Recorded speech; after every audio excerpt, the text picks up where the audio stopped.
Welcome back to The Explainer. Okay, today we're literally dismantling everything you thought you knew about electronic control module redundancy. We're getting into the master, the slave, and something called the 5-volt trick. So let's just start with a high-stakes scenario. What actually happens if the engine's primary control computer completely fails mid-operation? I mean, think about a system powering a marine vessel, or a massive petroleum platform, or a critical data center. The answer simply cannot be the engine stops, right? The stakes are way too high for a single-point failure to take down the whole operation. Instead, the backup computer, which has been silently listening this whole time, instantly takes over. But how exactly does that handoff work? And maybe, more importantly, how do these computers even know when something goes wrong out there in the physical world? To answer that, we really need to look at the master and slave dynamic. This operates as a primary and secondary ECM configuration.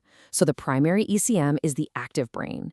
It's continuously broadcasting this sort of heartbeat message over the CAT data link and the J1939 network. It's basically shouting, hey, I'm here, I'm healthy, I'm in control. Now, the secondary ECM is the slave in this setup. It just sits there in standby mode, silently listening to that heartbeat and maintaining a perfectly synchronized awareness of the engine's state. It is always eligible to take control, just as long as it's broadcasting a status of ready. This setup brilliantly illustrates the architecture. You've got the primary ECM and the secondary ECM linked directly via those communication data links. Think of them like a pilot and a co-pilot in an aircraft cockpit. The co-pilot isn't just sitting there staring out the window. They are continuously watching every single instrument right alongside the pilot. Because they share all that operational data back and forth across the CAT data link, that co-pilot is fully prepared to take the controls the very millisecond the pilot becomes incapacitated. Now, here is what actually causes that co-pilot to grab the yoke. A random single fault? That's not going to cause a handoff. Like, one single injector fault does not equal an automatic takeover. The primary ECM is only going to surrender control under 4 very specific conditions. Number 1, multiple injector failures. Number 2, failure of the primary high-pressure fuel pressure sensor.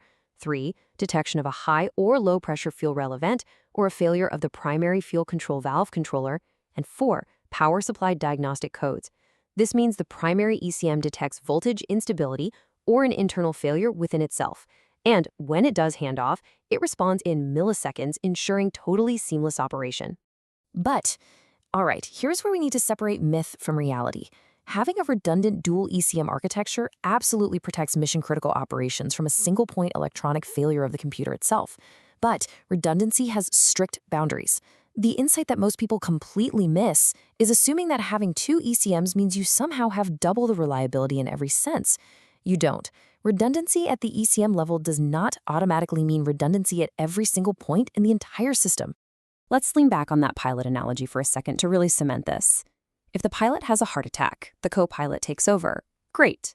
But what if the wiring going to the shared instrument panel burns out? Well, in that case, both the pilot and the co-pilot go blind at the exact same time. The redundancy doesn't help there at all. Shared wiring harnesses and shared sensors remain single points of failure even in a fully redundant dual ECM setup on something like the C175. If a wire chafes and shorts out, having a second ECM just isn't going to save you. So let's drill down to the micro level to see how this actually works. Because if the shared wiring is a vulnerability, the ECM desperately needs a way to intensely monitor those blind spots.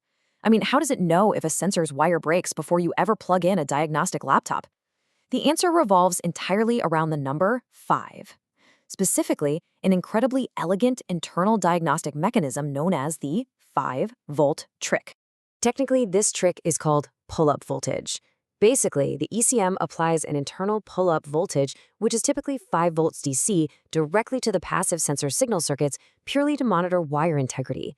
It's a lot like a home security system. A good security panel doesn't have to constantly send an active test pulse to a window sensor to know if a burglar cut the wire. It knows purely based on a baseline voltage. This pull-up voltage detection is completely passive. The ECM just reads a voltage level on that wire, constantly watching for a value that physically shouldn't be there. Which brings us to a mantra you should absolutely memorize: physics, not guesswork. When the ECM detects an anomaly on these pull-up circuits, it generates specific failure mode identifiers, or FMI codes. An FMI03 code means voltage above normal, which physically translates to an open circuit, so a break in the wire or a disconnected sensor. On the flip side, an FMI04 code means voltage below normal, which physically translates to a short to ground, meaning a wire has chafed and is actually touching the metal block. You can literally look at a code and immediately know what the physical reality is before you ever even pick up a multimeter. Let's look a bit closer at FMI03. During normal operation, the connected sensor pulls that 5-volt line down to an expected working range to report its real data. But if a wire breaks or a connector unplugs, there's suddenly nothing left to pull the voltage down. So the ECM instantly sees the full undiminished 5 volts. Because seeing a full 5 volts is physically impossible during normal sensor operation, the ECM immediately triggers that FMI03 code. It is an absolute dead giveaway for an open circuit. All right, let's test this logic. Quick check. You pull up your diagnostic screen and you see an active FMI04 code on a sensor circuit. Are you hunting for a broken wire or a shorted wire? Think about it for a second. FMI04 means voltage low. So the answer is you're hunting for a shorted wire. Because the signal wire has rubbed against the engine block or the frame, it's dumping the voltage directly to ground, resulting in that low voltage reading. You know exactly what kind of damage you're looking for right off the bat. Now let's ground this in physical reality. Consider the exact hardware we're dealing with here, a typical 3-pin sensor connector. You've got your supply terminal, your sensor return terminal, and your signal terminal. When you have an FMI03 or an FMI04 code, this exact piece of hardware, the connector, is precisely where you need to perform your very next diagnostic step.